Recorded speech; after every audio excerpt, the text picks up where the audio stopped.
For a plane to successfully get off the ground, stay in the air, and land without crashing, many parts must work together in perfect harmony.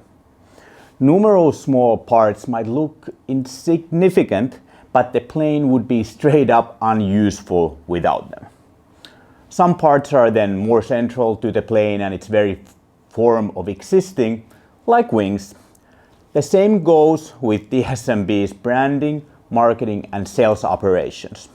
It's a constant balancing act with various tasks like improving messaging, learning more about your customers, optimizing channels, deploying new technologies, testing new platforms, creating new content, and innovating between increasing competition and changing markets.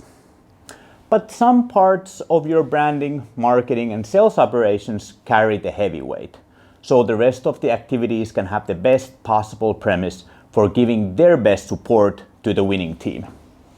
Your strategy is the wings for your branding, marketing, and sales. But not all strategies, just like without any actual aviation knowledge, I assume not all wings are created equal either. Just like the buyer and the buyer journey have changed, so must the branding, marketing, and sales strategy for SMBs in the B2B sector. We've studied intensely different kinds of strategy methods and models, from famous brand-specific high-level brand strategies, from how to start a movement to creating trust. We've also tested pretty much all the tactical strategy frameworks, from content marketing strategies to outbound sales marketing strategies. During this studying and testing, we've at the same time built hundreds of marketing strategies for our SMB clients working in the B2B sector, and have seen what makes some strategies win the market and even scale, and what are the reasons some strategies never even get to see the light of day. So we put our creative strategist hats on, looked at the data, and combined it with the clear market signals of changing buyer behavior, increased brand expectations, requirements for insights, and category leaders dominating their markets. The result was a branding, marketing, and sales strategy framework that also pivoted the somewhat more traditional Norders digital marketing agency into giving birth to Create OS. Next, this 2-week sprint framework is shared with you so you can build your demand creation and closing strategy that is made for data-driven, iterative, adaptable, scalable, and systematic execution. The framework is designed to uncover or pull out your brand and business's demand creation and closing angle. But it's also designed to be an interactive and collaborative evolution, not a PDF memory from a workshop in your inbox. That's why you want to go through this strategy framework in no more than 2 weeks. The first workshop is to briefly and at a high level go through the strategy parts I will soon list. This workshop should include your internal key decision makers from brand, marketing, and sales, and general management like the CEO. The first workshop is at least 2 hours, but no more than 4. In this session, the goal is to review the parts and list what you feel like you already have prepared to fill the strategy and what parts you clearly need to focus on. Then your brand, marketing, and sales leads should secure around 10 to 15 hours from the next week to do insights research to fill the parts that your business was seen to be missing from the strategy framework.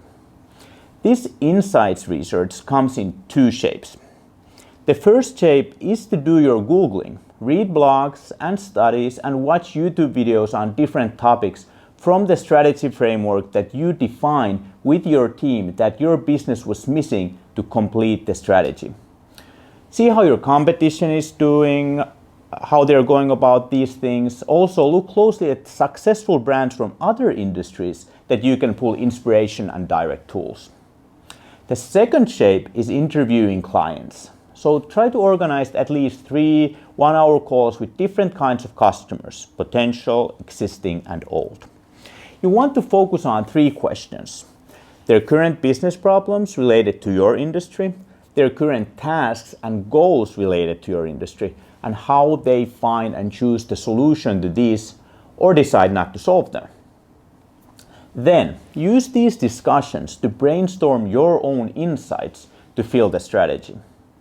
Next, your insights team fills the strategy frames together with the insights gathered from research and client interviews. This is around a 2-hour session of filling the strategy frames together. A reminder here that we're not trying to create a final masterpiece of a strategy here, but a springboard, the first version that we can start implementing and iterating.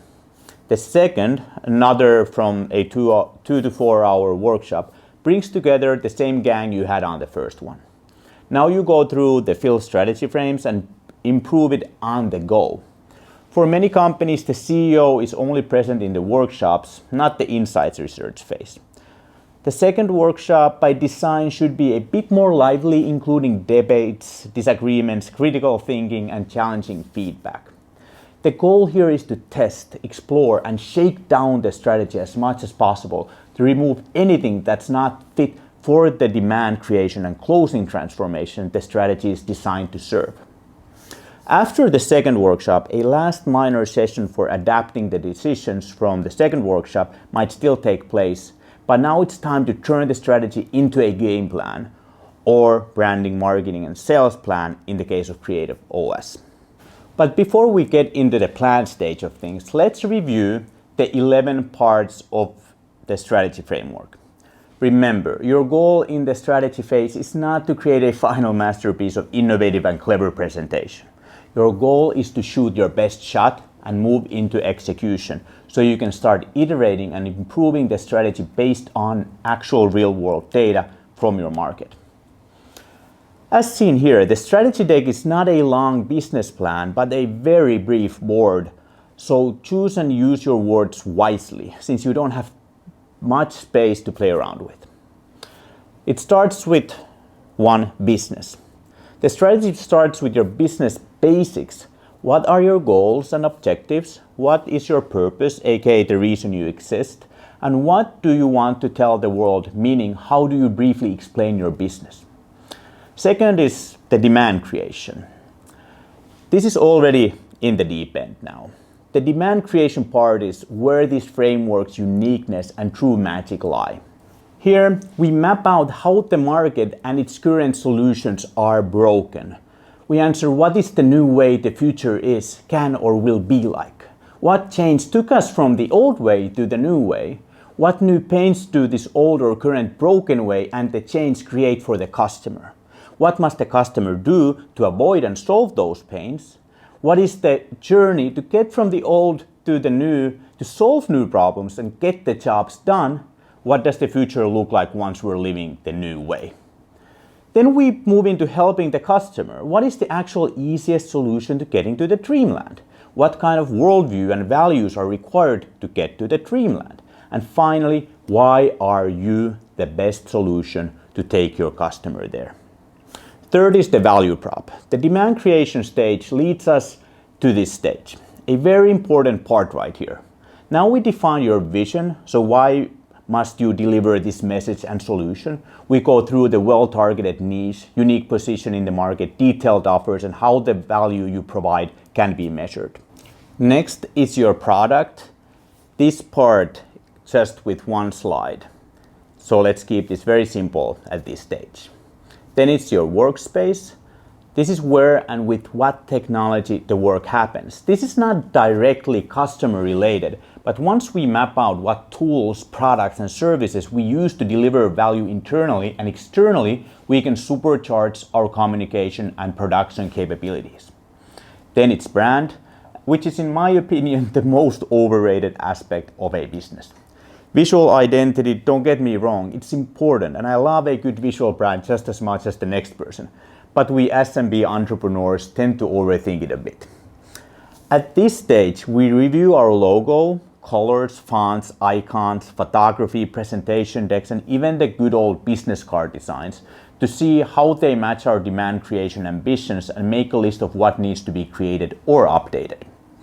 Part of this stage is to look at how our visual brand elements apply to customer touchpoints such as our website, possible platforms, and any visual, digital, and physical touchpoints.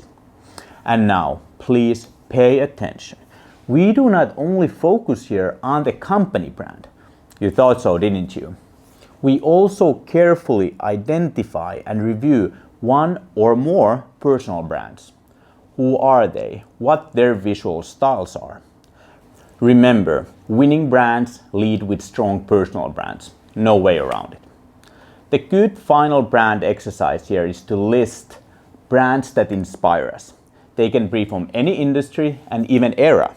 You might be surprised how strong of a visual identity tool this inspiration is in the long run too. So do yourself a favor and don't skip it. Next is content, and this is when we move especially into written content creation. Before, we've been setting the blueprint, and now it's time to really roll out our sleeves and make some business magic. In the demand creation value prop phases, we started creating our tone of voice, language, and specific words to describe our world of business.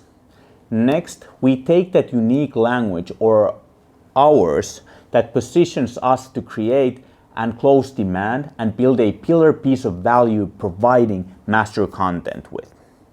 Pillar content, to put simply, is around 10,000 words of explaining to your ideal niche customer how you're the absolute best solution to solve their problems, which they might not even know yet about. To go through the pillar content framework in detail, we have our own video coming up, so keep watching the channel and this content further.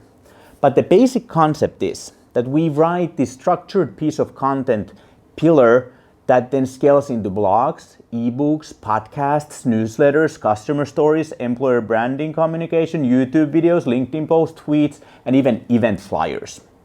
At this stage, we want to focus on understanding if it's relevant for us to plan the content to be modular for video, audio, or both kinds of formats, or if our target audience mostly consumes written content.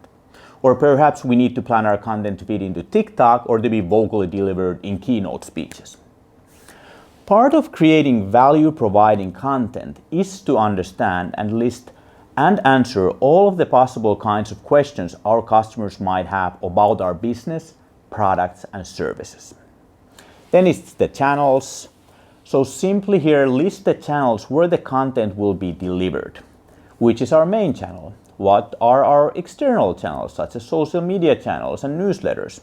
Do we use channels to outreach to our customers? Do we use events or partners to build our reach and create that demand? Once again, remember to look at the channels from both company and personal brand perspectives. Then it's distribution. Now the content is done, channels are done. Then it's time to go through how it is being distributed. What are the exact brands used to deliver the content to our audience? Company brand plus CEO, founder, someone else, more than one personal brand. How the content breaks down into calendar. Simply what is distributed to which channels on what days. Do we use paid advertising? What is the detailed list of partner, PR, and event distribution opportunities, or even sure things we have? Then it's the sales. It took us a while, but now we're making those closing sales. First, let's map out the sales workflow from creating to closing demand. Then, how do we onboard and manage closed accounts? How can we build community-like loyalty among our customers? And finally, how is that community turned into raging fans? And last, but definitely not least, the team. What's our in-house team, including our brand evangelists, today? What is our ideal or best guess branding, marketing, and sales team for future demand creation and closing in scale? What skills and knowledge are needed? That's the humble but oh so powerful strategy stage of the demand creation and closing machine.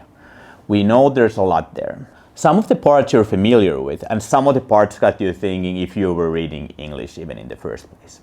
That's kind of the point here though. Some of the parts you have thought out in detail, and some of the parts already you mastered to a point of them being a key driver of your current success. Some of the parts then require more focus now, but trust me when I say that it's these 11 parts together that build the winning formula for demand creation and closing in scale. And never hesitate to reach out to me and our Create OS team if you want to go through the strategy stage together. I am aware I just breezed through some pretty heavy business functions such as the brand or sales. So it will be beneficial to get extra eyes and hands on putting this strategy together.